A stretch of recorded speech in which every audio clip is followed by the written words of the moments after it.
안녕하세요. 멍냥멍냥의 박정윤 수의사입니다. 저희 10,000명이 넘었습니다. 꾸준히 찾아봐 주시고 기다려 주셔서 진짜 너무 감사하다라는 생각이 들어서 열심히 해보겠습니다. 그렇죠?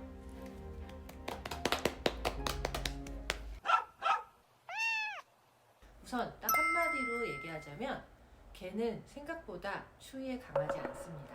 반려동물을 키우시는 분들은, 특히 멍멍이들을 키우시는 분들은 고민을 합니다. 산책을 나가야 되나 말아야 되나, 우리 애는 실외배변을 하는데 데리고 나가야 되나, 혹은 이렇게 나가서 놀게 해주는 게 더 건강에 좋은 건 아닌지, 혹은 나갔는데 몸을 덜덜덜덜 떨고 있다면 데리고 와야 되는 건지, 더 적응을 시켜야 되는 건지, 이런 것들에 대한 고민을 오늘 같이 얘기해 볼게요.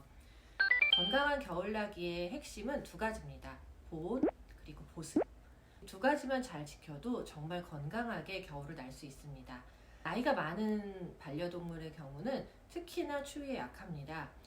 더욱이 심혈관계 질병이 있어서 심장약을 먹고 있다거나 혈압약을 먹고 있거나 하는 경우는 특히나 더 조심해야 합니다. 날이 추워져서 기온이 떨어지면 이 혈관이 수축하게 되면 혈압이 올라가요. 그래서 심장의 부담이 증가하게 됩니다. 심혈관계 질환이 악화될 수도 있고, 또 나이가 많아서 간당간당하던 심장 질환이 더 이렇게 발병을 하는 경우도 있고요. 특히나 기관지염이 있다거나 호흡기가 좀 더 약한 친구들은 폐렴 기관지염으로 또 진행될 수도 있고, 또 하나는 혈관이 수축되게 되면 심장으로 가는 산소 양도 줄어들게 되니까 더더욱 문제가 되겠죠. 그럼에도 너무 산책을 나가고 싶다 한다면 완전 무장을 해주세요.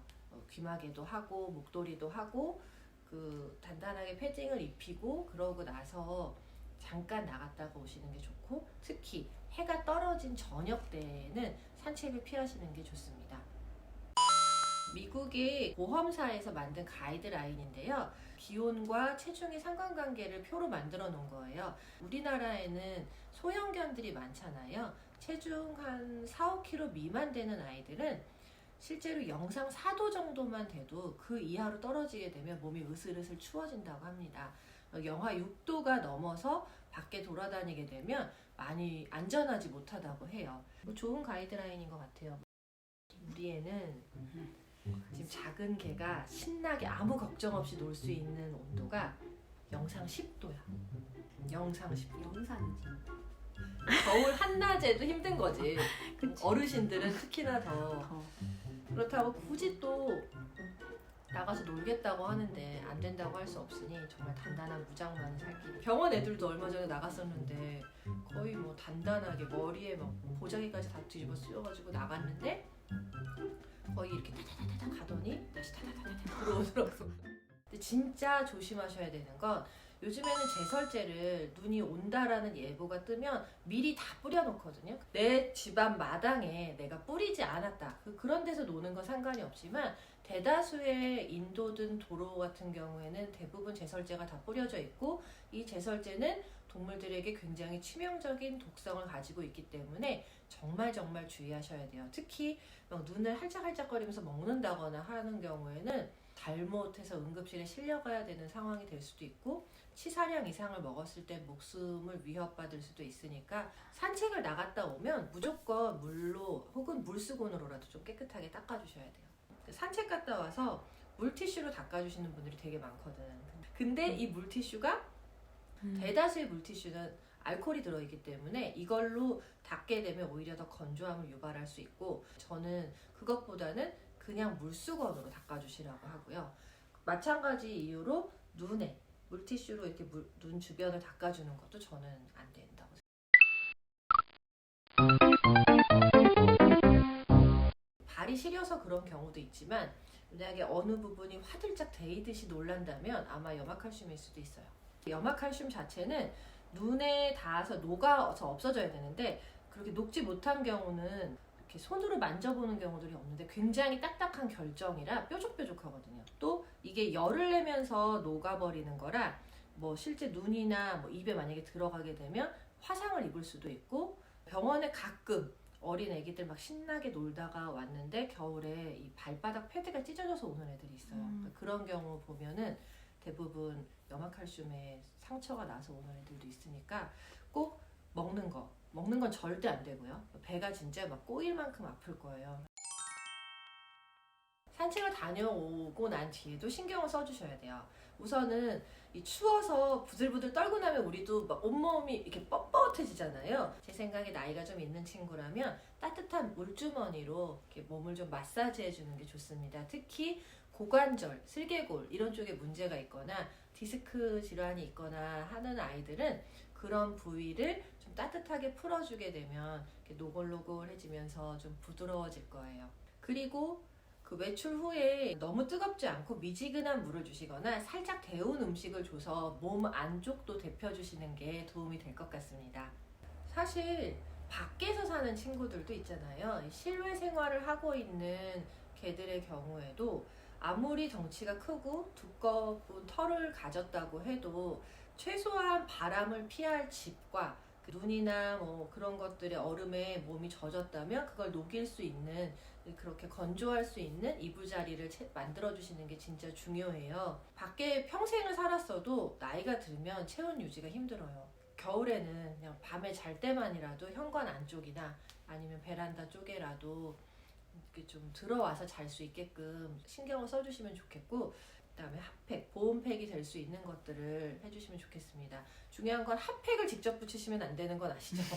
그런 건 안 되고요. 한 가지 팁을 더 드리자면, 밖에 사는 친구들은 겨울철에는 좀 잘 먹여주시는 게 굉장히 중요해요. 체온을 유지하는데 칼로리가 굉장히 많이 소모되거든요. 그렇기 때문에 평소보다 한 10에서 20% 정도 칼로리가 높게 좀 어린 강아지용 사료를 섞어주신다거나 사료의 등급이 높은 사료로 바꿔주신다거나 아이들이 체온을 잘 유지할 수 있게끔 해주시면 좋겠습니다. 실외에 사는 애들이요. 그러니까 집 안에 사는 애들 막 이렇게 잘 먹여서 뚱뚱하게 만드시지 마시고 밖에 사는 친구들에게 조금 더 많이 배려를 해주시면 좋겠습니다. 두 번째는 보습입니다. 너무 뻔한 얘기야 라고 할 만큼 진짜 중요한 얘기인데요. 이게 단순히 노령동물만이 아니라 전 연령대에 걸쳐서 가장 중요합니다. 보일러가 틀어지고 온풍기가 돌아가면서 굉장히 좀 마른 기침을 많이 하거든요. 그것 때문에 가습에도 신경을 써주시고, 마른 기침을 하는 게 건조해서일 수도 있는데, 전에 우리 기침 영상이 있어요. 근데 거기에서 겨울철에 우리 애가 건조해서 기침하나 보다 라고 생각하는데, 의외로 나이가 한 9살 이상이 되는데 마른 기침이 잦다면 심장 질환일 수 있어요.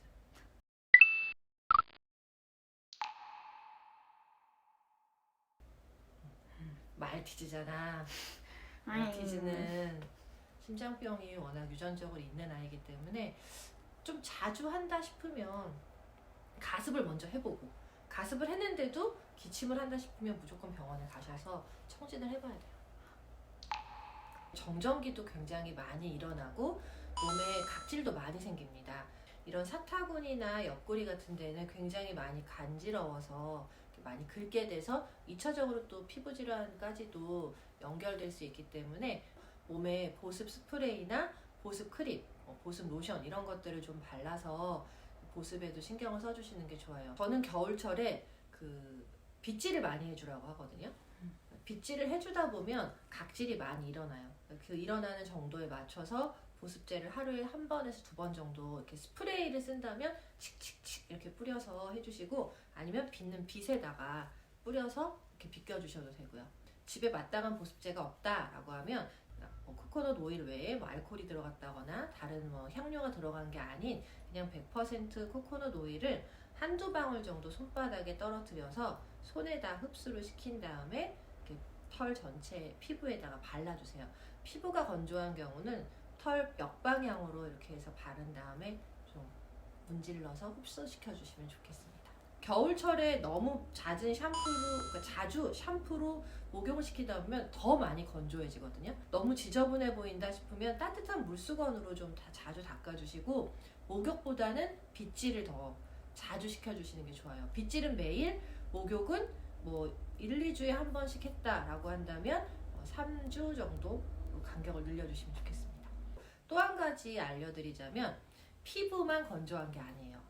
눈도 건조해지거든요. 나이가 든 친구들은 원래도 눈이 좀 건조하거든요. 그래서 조금 눈도 보습을 시켜주시는 거죠. 집에서 따서 쓰는 그 방부제 없는 일회용 인공 눈물을 사용하신다면 그걸 같이 사용하셔도 돼요. 근데 단 24시간 이내에 같이 사용하시는 거고, 이걸 남겨뒀다가 이렇게 그 다음날 또 쓰고 이러시면 절대 안 되는 건 아시죠?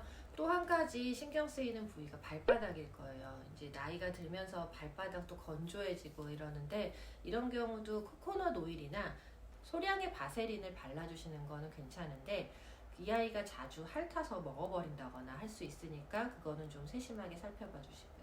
동물용, 반려동물용 보습 연고나 오일들이 많이 나와요. 그런 것들을 좀 찾아보셔서 쓰셔도 됩니다. 제가 굳이 뻔한 보온과 보습을 얘기한 건 너무 뻔하지만 실천하기 쉬운 걸로, 간단하지만 되게 건강하게 쉽게 겨울을 나셨으면 좋겠습니다. 도움이 되셨다면 좋아요 꼭 눌러주시고요. 감사합니다.